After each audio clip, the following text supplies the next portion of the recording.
Here is how to install and play the Reign of Nether mod for Minecraft. To install it, first go to the Forge website and download the 1.19.2 installer. Run the installer, install it for the client version, and then open your Minecraft launcher. In the Installations tab, open the Forge instance folder and paste the mods.jar file downloaded from CurseForge into the mods folder. Next, go to the Saves folder, create a new folder named Tutorial, and put the entire content of the tutorial world archive downloaded from the mods page on CurseForge into this folder.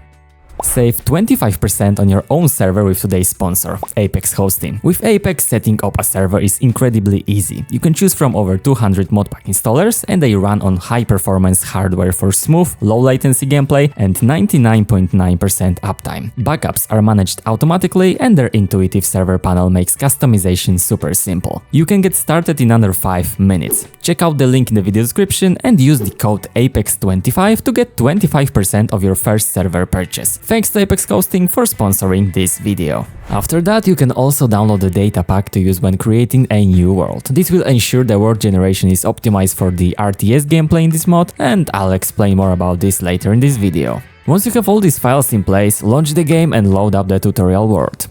Great, now you can start the tutorial by pressing F12, which will walk you through the basics of gameplay and show you how to control the camera and units. If you're installing this mod on a server, it's recommended to adjust a few settings in the server.properties file. Set view distance to 25, set spawn monsters, spawn NPCs and spawn protection to false, set game mode to spectator. Now let's cover some of the gameplay features. Reign of Nether gives you a top-down isometric camera view which you can control with either the mouse or keyboard. You'll have classic RTS controls like attack moves, box selection and control groups. To get started in the game, press F12 to activate the RTS camera. In the top right corner you'll find buttons to place your starting workers. Resource management is essential in this mod. You'll gather food, wood and ore resources with automated farming, foraging and drop-off mechanics. In the game you'll play as one of 3 races: villagers, monsters and piglins, each with unique abilities and playstyles. Villagers, a strong alliance of villagers and illagers focused on defending their home. They combine the villagers' ingenuity with the illagers' militaristic approach, bringing warriors, spellcasters, farmers and builders to the battlefield. Monsters, the untamed creatures of the overworld, band together. This faction thrives at night, rising the dead from the graveyards and spawning spiders from nests. Monsters are vulnerable during the day, so plan your attacks accordingly.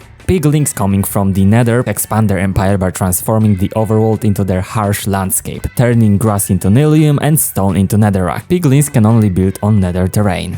To improve the experience, the Reign of Nether Datapack modifies world generation. It prevents caves and underground structures so units don't fall into holes, generates ores on the surface and restricts biomes to keep gameplay smooth. It also increases the tick speed for faster farming and tree decay, disables rain and snow for cleaner look, and removes insomnia so phantoms won't interrupt the RTS mode. For your first game, use the seed with coordinates that you can find in the video description. This corresponds to the tutorial map included in the download. To keep units within map borders, set up a world border with worldborder command that you can find in the video description. The mod also includes an experimental fog of war feature, which makes areas outside of your unit's view range dark until explored. Use these commands to toggle this feature on or off. Keep in mind that fog of war is experimental and might cause performance issues, especially with big amounts of entities. If you want to play around with all the buildings and test things out, simply type greedisgood 1,000,000 in the chat. This command will grant you plenty of resources so you can freely experiment with the different units, buildings and mechanics the mod has to offer. Like and subscribe.